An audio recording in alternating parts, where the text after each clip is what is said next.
வணக்கம். ஓம் ஸ்ரீ குருவே துணை, திருநீலியம்மன் துணை, ஓம் ஸ்ரீ வீரசாந்த மகாகாளி துணை. ஞான ரகசியம், ஞான தேடல்.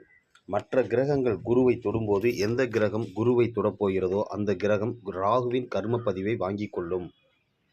அதோடு ராகு கர்மா வாங்கிய நட்சத்திரம் சார்ந்த விஷயமும் பரப்பிவிடும். இது கிரகத்துக்கு மட்டும் கிடையாது, அந்த பாவத்திற்கும் பரப்பும் தன்மை உண்டு. எந்த பாவ அதிபதி குருவை தொடப்போனாலும் 10 டிகிரிக்குள் இருந்தால் வலுவான சேர்க்கை. தொட வந்த அதிபதி ராகு கர்மாவை கொடுக்கும். 9ஆம் பாவ அதிபதி தந்தை, 8ஆம் பாவ அதிபதி தாத்தாவோட அம்மா, அம்மாவுக்கு தாத்தா, இவை 8ஆம் பாவம். உறவுகள் இதுபோல பாவத்துக்கு பாவம் உறவுகளை பார்க்க வேண்டும். யார் குருவோடு இணைந்தாலும் அவர்களுக்கு ராகு கர்மா அந்த அதிபதிக்கு பரப்பப்படும். 4 கிரகங்கள் 15 டிகிரிக்குள் இருந்தால் ஒரு ராசி கட்டத்தில் 30 டிகிரி, அந்த கட்டத்தில் 5 டிகிரி புதன், 10 டிகிரியில் சூரியன், 15 டிகிரியில் குரு, 20 டிகிரியில் சுக்கிரன். இப்போ புதன் சூரியனை தொடுவதால் புதன் சூரியன் சேர்க்கை, சூரியன் குருவை தொடுவதால் சூரியன் குரு சேர்க்கை, குரு சுக்கிரனை தொடுவதால் குரு சுக்கிர சேர்க்கை. புதன் 10 டிகிரியில் இருந்தால் இதுவும் வலிமையான சேர்க்கை. புதன் போய் சூரியன் குருவை தொடுகிறார் என்று சேர்த்து வைத்து பார்க்க வேண்டும். புதன் சூரியன், புதன் குரு தொடர்புகளை எடுக்க வேண்டும். சூரியன் குரு, சூரியன் சுக்கிரன் சேர்க்கை, இரண்டும் வலிமையான சேர்க்கை. குரு சுக்கிரன் சேர்க்கை, புதன் சூரியன் குரு சேர்க்கை, சூரியன் குரு சுக்கிரன் சேர்க்கை, குரு சுக்கிரன் சேர்க்கை. இந்த 4 சேர்க்கையும் எடுத்துக்கொள்ள வேண்டும். இதன் மூலம் பலன் எடுப்பது புதன் சூரியன் குரு கர்மா, குரு ராகு கர்மா சேர்க்கை. உதாரணம், மகரம் லக்னம், புதன் 6ஆம் பாவத்துக்கு 9ஆம் பாவத்திற்கும் அதிபதி. 6ஆம் பாவம் இளைய தாய் மாமா, சித்தி 9ஆம் பாவம் தந்தை. இந்த 3 பாவத்திற்கும் அதிபதி புதன். இந்த புதன் குரு ராகு கர்ம பதிவு வாங்கியுள்ளது. குரு ராகு கர்மா வாங்கிய நட்சத்திர தொடர்பு இருக்கும். 6, 9 பாவ உறவுகளுக்கு இருக்கும். இதேபோல் சூரியன் 8ஆம் பாவ அதிபதி. குருவை பற்றி மகர லக்னத்திற்கு 3, 12ஆம் அதிபதி, 3 இளைய சகோதரர், நெருங்கிய நண்பர், மாமனார், 12 தந்தையின் தாய், தாயின் தந்தை, 3, 12க்கு அதிபதி குரு சுக்கிரன் தொடுகிறார். சந்திரன் கர்மா, குலதெய்வ தோஷம், 3, 12 பாவ கிரகங்கள் சந்திரன் கர்மா சார்ந்த நட்சத்திர கலவை கலந்து இருக்கும். குலதெய்வ தோஷம் உண்டு. இது ஜெனட்டிக் கனெக்டிவிட்டி உறுதிப்படுத்தும். கர்மா ஒரு தலைமுறையில் இருந்து அடுத்த தலைமுறைக்கு கடந்து வருகிறது என்பதை தெரிந்து கொள்ள வேண்டும். இதுவே ஞான ரகசியம், ஞான தேடல். அடுத்து கேள்வி. ஒரு பாவ அதிபதியும் இன்னொரு பாவ அதிபதியும் சேரும்போது செவ்வாய் 12 டிகிரி, கேது 13 டிகிரியில் இருந்தால் இதற்கு பதில் ராகு கேது ஆன்டி கிளாக் வைஸாக சுற்றும். செவ்வாய் கேதுவை தொடப்போகிறது என்று அர்த்தம். அதேபோல் கேது செவ்வாய் தொடப்போகிறது. இது தத்துவ விதி. ஒன்றோடு ஒன்று கிரகங்கள் தொடர்பு இருக்கிறது என்று அர்த்தம். 10 டிகிரி 15 டிகிரி இருந்தாலும் இதே கணக்கு தான். செவ்வாய் 10 டிகிரி, கேது 18 டிகிரி இருந்தால் இப்பொழுது கேது எதிர்மறையாக நகர்கிறது, செவ்வாய் நேர்மறையாக நகர்கிறது. முன்னுக்கு பின் முரணாக மோதிக்கொள்வது. இப்பொழுது செவ்வாய் போய் கேதுவை தொடுகிறார், கேது போய் செவ்வாயை தொடுகிறார். இந்த 2 சேர்க்கையில் எந்த சேர்க்கை பேசும்? இந்த 2 சேர்க்கையுமே பேசும். இந்த இரண்டையும் சேர்த்து வைத்து பேச வேண்டும். செவ்வாய் குரு கர்மா கன்னியின் சாபம், கேது சூரியன் கர்மா சாபம், இருதார அமைப்பு. செவ்வாய் கேதுவை தொடப்போகிறார், கேது செவ்வாய் தொடப்போகிறது. செவ்வாய் சூரியன் கர்ம பதிவை வாங்கிக் கொள்ளும். இருதார அமைப்பு செவ்வாய்க்கு கிடைக்கும். கேது குரு கர்ம பதிவை கன்னி சாபம் கேதுவுக்கு கிடைக்கும். இதற்கு உதாரண ஜாதகம் ஒரு பார்வை. ஒரு பாவ அதிபதி இன்னொரு பாவம் அதிபதி சேரும்போது நாடி தொடர்பு. 10 டிகிரிக்குள் 2 கிரகம் இருந்தால் வலிமையான சேர்க்கை என்று மதிப்பு கொடுக்கிறோம். நாடி ஜோதிட பார்வை வேறு ஒரு கிரகத்திற்கும் இன்னொரு கிரகத்திற்கும் 2, 4 வீடு அடுத்து கிரகம் உள்ளதையும் அதை சேர்க்கையாக கருதப்படுகிறது. இதுவும் ஓரளவுக்கு சரியாக வருகிறது. 100% என்று சொல்ல முடியாது. முடிவு ஆராய்ச்சியில் உள்ளது. உதாரண ஜாதகம். தனுசு லக்னம், ரிஷபத்தில் சந்திரன், மிதுனம் கடகம், அடுத்து சிம்மத்தில் கேது, சந்திரனுக்கு அடுத்து கேது உள்ளது. சுமார் 120 டிகிரி வித்தியாசத்தில் உள்ளது. ஆனால் நாடி தொடர்பில் சந்திரன் போய் கேதுவை தொடுகிறார் என்று பார்க்கிறார்கள். ஏனென்றால் சந்திரன் கேதுவிற்கு இடையில் எந்த கிரகமும் இல்லை. இதை வைத்து ஆய்வு. இவர் கூட பிறந்தவர்கள் யாரும் கிடையாது. தந்தையின் கடைசி சகோதரர், அவர்களுக்கு பிறந்த பிள்ளை மிருகசீரிடம் நட்சத்திரம், குரு கர்மா. ரிஷபம் குரு கர்மா 1, 4 அதிபதி. குரு சந்திரனை தொட்டதால் சந்திரன் குரு கர்மா. இப்போ இதில் எடுத்த தகவல் அந்த தொடர்பு. இதுவே சான்று. அடுத்த கேள்வி. 9ஆம் அதிபதி புதன் கிரகத்துடன் சேரும்போது 9ஆம் பாவம் புதன் தொடப் போகிறார் என்றால் புதனுக்கு இருக்கிற சனியின் சக்தி கர்மப்பதிவு 9ஆம் பாவத்திற்கு சனியின் கர்மப்பதிவு அப்படியே இருக்கும். சனியின் கர்மா மூலமாக ஏற்படுகின்ற பாதிப்பு, சனி கர்மாவின் தன்மை, வேலைக்காரன், வேலை ஆட்கள், உடல் உழைப்பை வெளிப்படுத்தி வேலை செய்பவர், சனி மூத்த சகோதரர், ஆயுளுக்கு சொந்தக்காரர், இந்த சகல விஷயத்தின் உடைய பாதிப்பும் 9ஆம் பாவத்தில் சனி கிரக பாதிப்பு வரும். இதுவே 7ஆம் அதிபதி புதன் தொடப்போனால் கணவன் மனைவி குடும்ப வழியில் சனி கர்மா சார்ந்த பாதிப்பு இருக்கும். 7ஆம் பாவம் தந்தையின் மூத்த சகோதரர். 7ஆம் அதிபதி புதன் தொடப்போனால் இந்த சனி கர்மா சார்ந்த அத்தனை விஷயங்களும் 7ஆம் பாவத்திற்கு வரும். இதுபோல் ஒவ்வொரு பாவத்திற்கும் நாடி ஜாதக முறை பயன்படுத்தி கொள்ள வேண்டும். விருச்சிகம் புதன், துலாம் குரு, இதற்கு இடையில் எந்த கிரகமும் இல்லை. குரு போய் புதனை தொடுவதாக நாடி ஜோதிடம் கணக்கில் எடுத்து கொள்ளும். இவர்களை மகர லக்கண ஜாதகர் என்று வைத்து கொண்டால் குரு 3-12க்கு அதிபதி.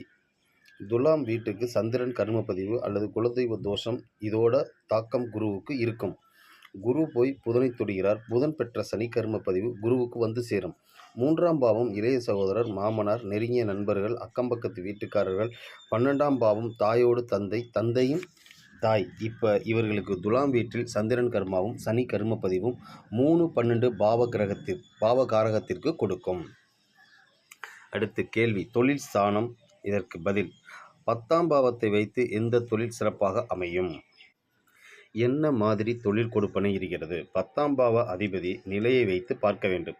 ஒரு தொழில் செய்வதற்கு முன்பாக அவர்களுக்கு இந்த திறமை இருக்கிறதா என்று சரிபார்ப்பது முக்கியம். ஒவ்வொரு தொழிலுக்கும் மரபணு தொடர்பு என்னவென்று பார்த்து விட்டால் அந்த தொழிலை அணுகுவது எளிமையாக இருக்கும்.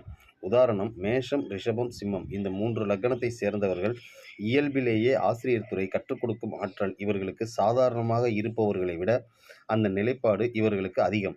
ஏனென்றால் மேஷம் செவ்வாயின் மூலத்திரிகோண வீடு, ரிஷபம் சந்திரன் மூலத்திரிகோண வீடு, சிம்மம் சூரியன் மூலத்திரிகோண வீடு. இந்த 3 கிரகமும் குரு கர்மா வாங்கி உள்ளது. இவர்களுக்கு சாபமும் சக்தியும் குருதான். எந்த ஒரு கிரகம் சாபமாக இருக்கின்றதோ அந்த கிரகத்தின் ஆற்றல், திறமை, சக்தி நமது மரபணு உள்ளே ஒவ்வொரு சொல்லுக்கும் 200% வேலை செய்யும். அப்படி என்றால் 2 உச்ச கிரகத்துக்கு நிகராக வேலை செய்யும். அந்த கிரகம் நமக்கு வெளியில் தோஷம், ஆனால் உள்ளுக்குள்ள நல்ல கொடுப்பனை. அந்த கிரகத்திற்கு உண்டான திறமையும் ஒவ்வொரு சொல்லுக்குள்ளும் 200% இருக்கும். மேஷம், ரிஷபம், சிம்மம் லக்னத்திற்கு பொதுவாகவே விரிவாக்கம் செய்வது, ஒரு விஷயத்தை விரிவுபடுத்தி பேசுவது, ஒரு விஷயத்தை புரிகிற மாதிரி எடுத்து சொல்வது, புரியாத ஒரு விஷயத்தை புரிய வைப்பது இவர்களுக்கு இயல்பிலேயே உண்டு. இவர்களுக்கு இயல்பிலேயே கற்றுக் கொடுப்பதனால் ஆசிரியர் சம்பந்தப்பட்ட தொழில், கல்வி சம்பந்தப்பட்ட தொழில் இவர்கள் தாராளமாக முயற்சி செய்யலாம். அந்த தொழில் இவர்களுக்கு பரிகாரமாக மாறும். தொழில் என்பது ஒரு மனிதனின் மூளை திறன், செயல்திறன், உழைப்பு, தனித்திறன். இது தெரியாமல் நாம் வேறு துறைக்கு போனால் நம்ம அந்த துறைக்கு பொருந்த மாட்டோம். ஒவ்வொரு லக்னத்திற்குமான தனித்திறமை உண்டு. இவர்களுக்கு ஆசிரியர் கொடுப்பனை இருக்கும். 1, 2, 5, 10 தொடர்பு இருந்தால் இந்த 4 பாவத்தின் அதிபதி தொடர்பு எந்த நிலையாக இருந்தாலும் எடுத்துக்கொள்ளலாம். லக்னம், லக்ன அதிபதி, ராசி, நட்சத்திரம் இந்த 3இல் ஒன்று குரு கர்மா நட்சத்திர தொடர்பு இருந்தால் நன்மை. சூரியன், சந்திரன், செவ்வாய் இந்த 3இல் ஒன்று 10ஆம் பாவத்தோடு தொடர்பு, 10ஆம் அதிபதியோடு தொடர்பு இருப்பது. இந்த 3 தகுதிகளில் 2 தகுதிகள் இருந்தாலே போதும் ஒருவர் கல்வித்துறையில் நல்ல ஆசிரியராக, குருவாக சிறப்பதற்கான கொடுப்பனை. அந்த திறமை கற்றுக் கொடுக்கும் ஆற்றல், அந்த திறமை அவரது மரபணுக்குள் இருக்கிறது என்று அர்த்தம். இந்த மாதிரியான குழந்தைகளை படிப்பு சம்பந்தப்பட்ட விஷயத்தில் ஊக்குவிக்க வேண்டும். ஒரு குருவாக இருந்து அடுத்தவர்களை வழிநடத்தும் திறமை, தகுதி இருக்கிறதா என்று பார்த்து கொள்ள வேண்டும். இது தொழில் மட்டும் கிடையாது, தொழில் பரிகாரம். தொழில் மூலமாக தன்னுடைய கர்மாவை கழிப்பது. ஏதோ ஒரு தவறு, குறை, கடமை தவறிவிட்டோம் அல்லது கர்மாவாக தெரிந்தோ தெரியாமலோ நம்ம 1000 தவறுகள் செய்கிறோம். அதில் ஏதோ ஒரு பதிவு அல்லது பல பதிவு இந்த பிறப்பிற்கு காரணமாக அமைந்துவிட்டன. இந்த பிறவியில் இருந்து விடுபடுவதற்கு அல்லது இந்த கர்மத்தில் இருந்து விடுபடுவதற்கு நமக்கு இருக்கிற மிக எளிமையான வாய்ப்பு தொழில்தான். ஆன்மீகம், கோவில் பரிகாரம் வருடத்தில் ஒரு சில முறைதான் செய்ய முடியும். அதேபோல் தார்மீக பரிகாரம் இதையும் செய்ய முடியாது. ஆனால் தொழில் என்பது தினசரி செய்வது, தன் வாழ்நாள் முழுவதும் செய்வது. அதுவே பரிகாரமாக மாறிவிட்டால் எவ்வளவு நல்ல விஷயம். தன்னுடைய தொழிலே தன்னுடைய பிறவி கர்மத்தை தீர்க்கக்கூடிய சக்தி வாய்ந்த பரிகாரமாக மாறினால் அவர்களுடைய வாழ்வு எவ்வளவு வளம் பெறும் என்பதை நாம் புரிந்து கொள்ள வேண்டும்.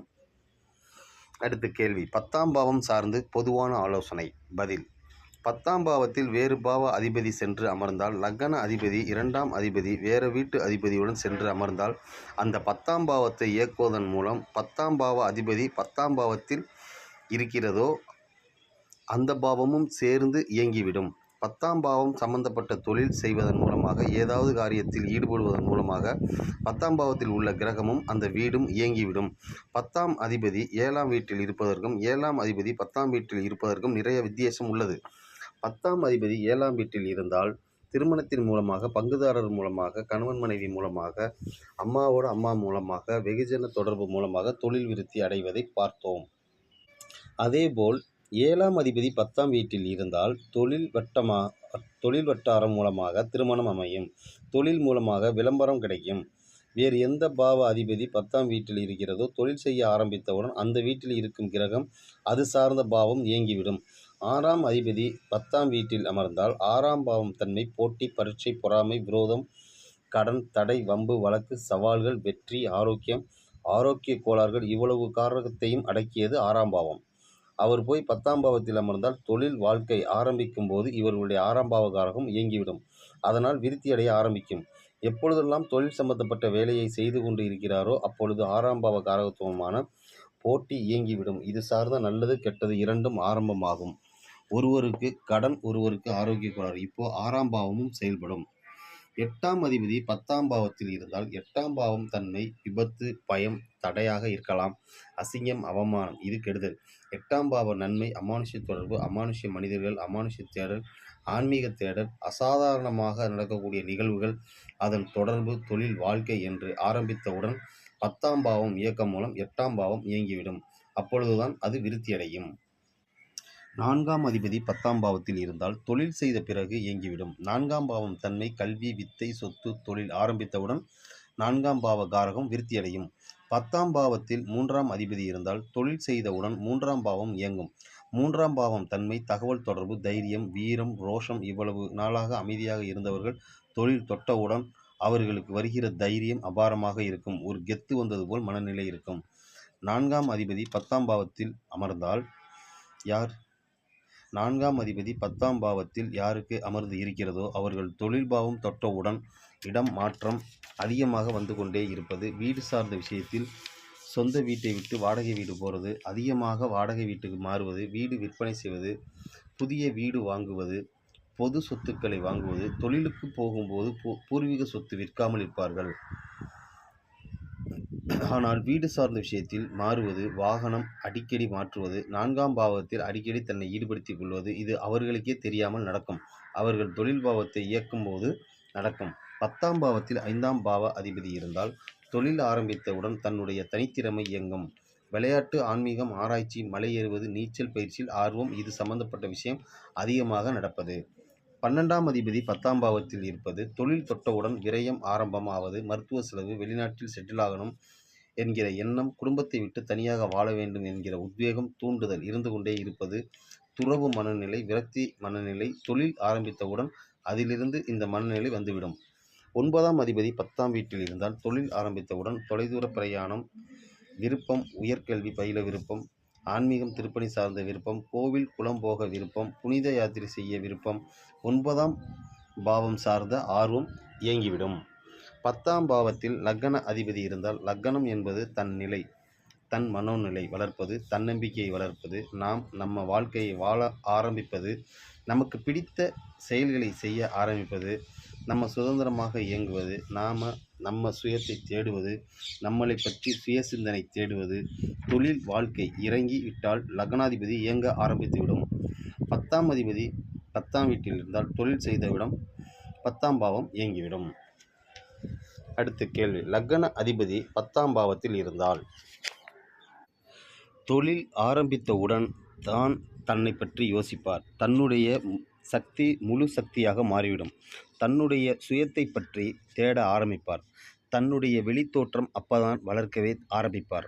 அதுவரைக்கும் அவர் கெத்து இல்லாமல் வாழ்ந்திருப்பார். எப்போ தொழில் என்ற பாவத்தை தொட ஆரம்பித்தாரோ அதிலிருந்து தன் சுயபலம் வீரியமாக செயல்பட ஆரம்பித்துவிடும். இவர் தொழில் பாவம் ஆரம்பிக்கும் முன்னால் கரும்பு சக்கை போல் நொந்து நூலாகி வாழ்ந்து இருப்பாள். தொழில் பாவம் தொட்டவுடன் இவரது சுயபலம் பயங்கரமாக இயங்கி மாறிவிடும். பக்குவப்பட்டு இருப்பார்கள். தொழில் பாவம் தொடும்போது தொழில் பாவத்தை எப்போ இயக்குகிறாரோ அப்போது தன்னை உணர ஆரம்பித்து விடுவார்கள். 2ஆம் அதிபதி 10ஆம் பாவத்தில் இருந்தால் 2ஆம் பாவம் தனம், குடும்பம், வாக்குஸ்தானம், பேச்சு திறமை, வாக்கு திறமை, அந்த பேசுகிற சக்தி, தன் பக்கம் இருக்கும் நியாயத்தை எடுத்து சொல்லும் நிலை, திறமை. இவர்களுக்கு தொழில் பாவம் ஆரம்பித்தவுடன் சில நாட்களில் 2ஆம் பாவ காரகம் இயங்கிவிடும். அப்போதான் 2ஆம் பாவம் விருத்தி அடையும். 10ஆம் பாவத்தில் 3ஆம் பாவம் இருந்தால் அது சார்ந்த விஷயம் விருத்தி அடையும். 10ஆம் பாவத்தில் எந்த பாவம் இருக்கிறது, அந்த பாவம் தொழில் இயக்கம் ஆனவுடன் அந்த பாவ கிரகம் இயங்கிவிடும். அடுத்து கேள்வி, பெரு விபத்து சிறு விபத்து. இதற்கு பதில், பெரு விபத்துக்கு மரணகண்டம் காரகமான கிரகம் ராகு. சிறு விபத்துக்கு காரகமான உயிருக்கு ஆபத்து இல்லாத வெறும் உடலுக்கு மட்டும், உடல் உறுப்புகளுக்கு மட்டும் குறைந்தபட்சம் உடல் உபாதை பண்றது. இதற்கு காரணம் செவ்வாய் கர்மா. விபத்துக்கு உண்டான காரணத்தை கண்டுபிடிக்க முடியவில்லை. இவர்கள் விபத்துக்கு பொறுப்பு ஏற்கவில்லை. ராகுவின் கர்மாவை வெளிப்படுத்துபவர் குரு கிரகம். சனி கிரகம் செவ்வாய் கர்மாவை வெளிப்படுத்துவார். 8ஆம் பாவம் பொதுவான விபத்து. பெரிய விபத்து ராகு மற்றும் 9ஆம் பாவம். 9ஆம் அதிபதி காரணகர்த்தா. 11ஆம் பாவம் 11ஆம் அதிபதி சிறு விபத்துக்கு காரணம். சிறு விபத்து உயிருக்கு பேராபத்து விளைவிக்காத சாதா சிறு விபத்து. 9ஆம் பாவம் 9ஆம் அதிபதி பெரிய விபத்து.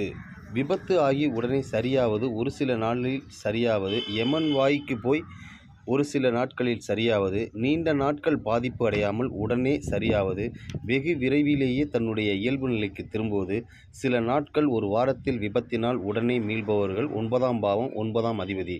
11ஆம் பாவம் 11ஆம் அதிபதி லக்னத்தோடு சம்பந்தப்பட்டால் உடனே விபத்தினால் மீள்பவர்கள். இவர்கள் விரைவிலேயே தன்னுடைய இயல்பு நிலைக்கு திரும்பி விடுவார்கள். செவ்வாய் கர்மா ராகு கர்ம பதிவோடு சனி கர்மா சேர்ந்தால் இவர்கள் உடனே சரியாவது இல்லை. இவர்களுக்கு உடல்நிலை சரியாவது ரொம்ப தாமதமாக நடக்கிறது. குறைந்தது 1 மாதம் ஆகிறது அல்லது 2 மாதத்திற்கு மேலாகும். செவ்வாய் கர்மா சிறு விபத்து, ராகு கர்மா பெரு விபத்து ஏற்படுத்தக்கூடிய வல்லமை வாய்ந்தது. ஆனால் இந்த விபத்து படுக்க வைக்கிறது. ரொம்ப நாள் படுக்கையில் இருக்க வைக்கிறது. ரொம்ப நாள் முடமாக்கி படுக்க வைக்கிறது. சனியின் கர்மப்பதிவு செவ்வாய் கர்மா சனி கர்மா இருந்தால் சிறு விபத்து கூட நாள் கணக்கா, வாரம் கணக்கா, மாதம் கணக்காக வீட்டில் உட்கார வைக்கும். ராகு கர்மா இருக்கும், சனி கர்மா தொடர்பு இல்லை என்றால் பெரிய விபத்து ஆனாலும் கொஞ்ச நாட்களில் சரியாகி விடுவார்கள். இது கணக்கு. செவ்வாய் கர்ம பதிவை சொல்லக்கூடிய பாவம் 11. ராகு கர்ம பதிவை சொல்லக்கூடிய பாவம் 9ஆம் பாவம். சனியின் கர்ம பதிவு சொல்லக்கூடிய பாவம் 6ஆம் பாவம். தனுசு லக்னத்தில் பிறந்தால் ராகு கர்ம பதிவு உண்டு. கும்ப லக்னத்தில் பிறந்தால் செவ்வாய் கர்ம பதிவு உண்டு. ராகு கர்ம நட்சத்திரம் 3, செவ்வாய் கர்மா நட்சத்திரம் 4. இந்த 2 வீடு 7 நட்சத்திர தொடர்பு இந்த கலவை வந்துவிட்டால் சிறு பெரு விபத்திற்கான சாத்தியக்கூறு அமைப்பு வந்துவிட்டது என்று அர்த்தம். லக்ன அதிபதியோடு 9ஆம் பாவ தொடர்பு ஆனால் பெரு விபத்து என்று அர்த்தம். இதில் லக்னாதிபதி இருந்தால் இன்னும் வீரியம் அதிகம். லக்னாதிபதி 9ஆம் பாவம் தொடர்பு பெற்றால் பெரு விபத்து. லக்ன அதிபதி 9ஆம் பாவம் 6ஆம் பாவம் 6ஆம் அதிபதி தொடர்பு இருந்தால் 1, 6, 9 மிக கவனமாக விபத்து சார்ந்த விஷயத்தில் இருக்க வேண்டும். நாள் கணக்காக உட்காரவோ படுக்கவோ வாய்ப்பு வரும்.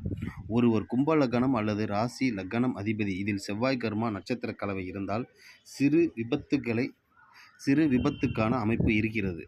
லக்னாதிபதி 11ஆம் பாவம் 11ஆம் அதிபதி தொடர்பு பெற்று இந்த சிறு விபத்தினால் நாள் கணக்காக படுக்கையில் ஓய்வு எடுக்க வேண்டுமா என்றால் லக்னாதிபதி 6ஆம் பாவம் 6ஆம் அதிபதி சேர்க்கை இருந்தால் அல்லது புதன் சேர்க்கை இருந்தால் 1, 6, 9 அல்லது 1, 11, 6 நாள்பட்டு நீண்ட நாள் ஆகும்.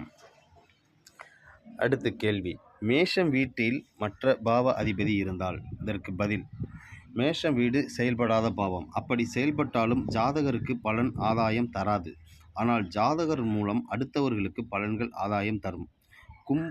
கும்ப லக்னத்திற்கு 7ஆம் அதிபதி சிம்மம். மேஷத்தில் சூரியன் உச்சம். முழு சக்தியுடன் இருந்தாலும் சனி நீச்சம் பெற்று இருந்தாலும் அதே பலன்தான். தனக்கு உதவாது, பிறருக்குத்தான் உதவும். 12 பாவ அதிபதிகளில் எந்த பாவ அதிபதியும் மேஷத்தில் இருந்தால் ஜாதகருக்கு பலனளிக்காது. ஒரு பாவ அதிபதி இன்னொரு பாவ அதிபதி வீட்டில் இருக்கும்போது அந்த வீட்டிற்கு உண்டான செயல்பாடு, அந்த வீட்டிற்கு உண்டான காரகத்துவம், அதை நாம் செயல்படுத்தும் போது இந்த பாவத்தின் காரகத்துவங்கள் விருத்தியடையும் அல்லது விழிப்படையும். இது தத்துவ விதி. 10ஆம் பாவ அதிபதி எங்கு போய் அமர்ந்து இருக்கிறாரோ அந்த பாவம் எப்போது செயல்பட ஆரம்பிக்கிறது, அப்போது 10ஆம் பாவ அதிபதி இயங்கிவிடும். 10ஆம் பாவ அதிபதி வளர்ச்சியடையும். 10ஆம் பாவ அதிபதி 6ஆம் பாவத்தில் அமர்ந்தால் அவர் எப்பொழுது ஆராய்ச்சியில் ஈடுபட ஆரம்பிக்கிறாரோ, தன்னை வளர்த்து கொள்வது, தன்னைத்தானே மெருகேற்றிக் கொள்வது, நாம் நம்முடனே போட்டி போடுவது, நேற்று நாம் எப்படி இருந்தோம், இன்று நாம் எப்படி இருக்கிறோம், ஒரு வாரத்துக்கு முன் நம் அறிவு எப்படி இருந்தது, இப்போ எந்த அளவு வளர்ச்சி, ஒரு வருஷத்துக்கு முன்னால் நமக்கு எந்த அளவு அறிவு வளர்ச்சி இருந்தது, இன்று நாம் எந்த அளவு அறிவு திறமை வளர்த்து இருக்கிறோம். அனுபவத்துக்கும் ஞானத்துக்கும் உள்ள வித்தியாசம். இதுபோல் தன்னைத்தானே வளர்த்து கொள்வது, மெருகேற்றிக் கொள்வது, நிறைய விஷயங்களில் புதுப்பித்துக் கொள்வது, தொழில் விருத்தியடையும். 6ஆம் பாவம் சம்பந்தப்பட்ட காரியங்கள், பரீட்சை, உத்தியோகம் எப்பொழுதெல்லாம் 6ஆம் பாவத்தை இயக்குகிறோமோ தன் தொழில் விருத்தியடையும். 7ஆம் அதிபதி 4ஆம் பாவத்தில் அமர்ந்தால் 7ஆம் பாவ அதிபதி திருமணத்தை சொல்லும் பாவம். 4ஆம் பாவம் செயல்பட ஆரம்பிக்கும் போது 7ஆம் பாவம் திருமணம் சார்ந்த விஷயம் ஆரம்பமாகும், விருத்தியடையும், அது விழிப்படையும், அது செயல்பட துவங்கும். 4ஆம் பாவம் நல்ல விஷயங்கள், வீடு, மனை, வண்டி, வாகனம், சொத்து உருவாக்குவது, இருக்கிற சொத்து விற்பனை செய்து வேறு புதிய சொத்துக்களை வாங்குவது, புதியதாக ஒரு வித்தையை கற்க தொடங்குவது, புதிய மேல்நிலை படிப்பு படிப்பது, இது போன்ற 4ஆம் பாவம் சம்பந்தப்பட்ட விஷயங்கள் எப்பொழுது செயல்பட ஆரம்பிக்கிறோமோ அப்பொழுது 7ஆம் பாவ காரகம் இயற்கையாக செயல்படும். 4ஆம் பாவத்தில் 7ஆம் அதிபதி உள்ளவர்கள் தாய்வழி குடும்ப உறவு, அதன் மூலமாக வரன்கள் தேடி வரும். 4ஆம் பாவ தொடர்புகள் மூலம் வரன் தேடி வரும். அதை தேர்ந்தெடுப்பது ஜாதகர் கையில். ஆனால் கொடுப்பனை என்பது இதுதான். இதுபோல் 3ஆம் பாவத்தில் 7ஆம் அதிபதி இருந்தால் 3ஆம் பாவம் இயக்கம் மூலம் 7ஆம் பாவம் இயங்கும். 3ஆம் பாவம் தன்மை, அக்கம்பக்கத்து வீட்டுக்காரர்கள், இளைய சகோதரர்கள், தொலைத்தொடர்பு, சமூக வலைத்தளங்கள் மூலமாக நட்பு. இந்த 3ஆம் பாவத்தில் 7ஆம் அதிபதி அமர்ந்தால் 3ஆம் பாவம் மூலம் வரன் அமையும். 2ஆம் பாவத்தில் 7ஆம் அதிபதி அமர்ந்தால் வாக்குஸ்தானம் வளர்த்து கொள்வது, மூத்த தாய்மாமா, இவர்கள் மூலம் வரன் அமையும். 7ஆம் அதிபதி லக்னத்தில் அமர்ந்தால் எப்பொழுது ஒருவர் தன்னை உணர ஆரம்பிக்கிறார்களோ அப்பொழுது வரன் தேடுவது, களத்திறன் அமைவது என்ற கொடுப்பனை இயங்கிவிடும். 7ஆம் அதிபதி 12இல் அமர்ந்தால் வெளிநாடு செல்ல முயற்சிக்கும் போது, வெளியூரில் நிரந்தரமாக வாழ முயற்சிக்கும் போது, வெளிநாட்டில் நிரந்தர வாழ்க்கை வாழ முயற்சிக்கும் போது, மருத்துவத்திற்காக விரைய செலவு அல்லது மருத்துவம் படிக்கும்போது, மருத்துவம் கற்க ஆரம்பிக்கும் போது, 12ஆம் பாவம் நல்ல விதமாக செயல்களில் ஈடுபடும் போது, அப்போது அவர்களுக்கு 7ஆம் பாவ விருத்தி செயல்பட துவங்கும். 7ஆம் அதிபதி 11ஆம் பாவத்தில் இருந்தால் நண்பர்கள் மூலமாக, சித்தப்பா மூலமாக, மூத்த சகோதரர் மூலமாக, அவர் நட்பு வட்டம் மூலம் வரன்கள் அமையும். 7ஆம் அதிபதி 9ஆம் பாவத்தில் இருந்தால் உயர்கல்வி, தந்தை, வெளிநாட்டு பயணம், ஆன்மீக பயணம், இதன் மூலம் வரன் அமையும். அடுத்து கேள்வி, ஆயுள் பாதிப்பு, அங்க ஈனம். இதற்கு பதில், 6ஆம் பாவ தொடர்பு இருக்கும். உத்தியோகம், சிறு விபத்து பிரச்சனை இருந்தால் 6ஆம் பாவம், செவ்வாய் சம்பந்தப்பட்ட பிரச்சனை இருந்தால் 11ஆம் பாவம். மேஷம் முதல் மீனம் வரை எந்த கிரகத்திற்கு எந்த வீடுகள் மூலத்திரிகோண வீடுகளாக வருகிறது? செவ்வாய்க்கு மேஷம் மூலத்திரிகோண வீடு, சந்திரன் ரிஷபம் மூலத்திரிகோண வீடு, சூரியன் சிம்மம் மூலத்திரிகோண வீடு, புதன் ராகுவுக்கு கன்னி மூலத்திரிகோண வீடு, சுக்கிரனுக்கு துலாம் மூலத்திரிகோண வீடு, குரு கிரகத்திற்கு தனுசு வீடு மூலத்திரிகோண வீடு, சனி கிரகத்திற்கு கும்ப வீடு, கேதுவுக்கு மீனம் வீடு. இதை காலபுருஷனுடன் சம்மந்தப்படுத்தி பார்த்தால் சூட்சமம் புரியும். காலபுருஷனுக்கு 1ஆம் பாவம் மேஷம், இது செவ்வாய் மூலத்திரிகோண வீடு. இந்த வீட்டிற்கு நிரந்தரமான கர்ம பதிவு செவ்வாய் செயல்படும். செவ்வாய் பிறந்த நட்சத்திரம் உத்திராடம், சந்திரன் பிறந்த நட்சத்திரம் மிருகசீரிடம், சூரியன் பிறந்த நட்சத்திரம் அஸ்தம். இந்த 3 நட்சத்திரக்கும் பொதுவாக இருக்கும் கர்ம பதிவு குரு சாபம் கர்மா. மேஷம், ரிஷபம், சிம்மம் இந்த 3 வீட்டிற்கும் நிரந்தர குரு கர்ம பதிவு உண்டு. இந்த 3 வீடும் காலபுருஷனுக்கு 1, 2, 5 குரு கர்ம பதிவு கொண்டது. கன்னி 6ஆம் வீட்டுக்கு சனி கர்மா நிரந்தரமாக உண்டு. சந்திரன் கர்ம பதிவு நிரந்தரமாக உண்டு. துலாம் 7ஆம் பாவ சுக்கிரன் குலதெய்வ சாபம் சந்திரன் கர்மாவை ஒரு சேர கொண்டது. 9ஆம் பாவம் தனுசு குரு ராகு கர்ம பதிவை கொண்டது. 11ஆம் பாவம் கும்பம் செவ்வாய் சனி செவ்வாய் கர்ம பதிவை கொண்டது. 12ஆம் பாவம் மீனம் வீடு கேது மூலத்திரிகோண வீடு சூரியன் கர்ம பதிவு கொண்டது. இருதாரம் தோஷம் கொண்டது. 4 வீடுகள் எந்த கிரகத்திற்கும் மூலத்திரிகோண வீடுகளாக வரவில்லை. விருச்சிகம், மகரம், மிதுனம், கடகம் 3, 4, 8, 10, 1, 2, 5, 6, 7, 9, 11, 12 இந்த எண்கள் ஞாபகத்தில் வைத்துக் கொள்ள வேண்டும். இந்த 8 கிரகங்களும் ஏதாவது ஒரு வீட்டுக்கு மூலத்திரிகோண வீடாக அந்த கர்ம பதிவை தாங்கி நிற்கும். காலபுருஷனுக்கு என்ன கர்ம பதிவு இருக்கிறதோ அதை இந்த பாவத்தோடு தொடர்புபடுத்தி பார்க்க வேண்டும். நன்றி, வணக்கம்.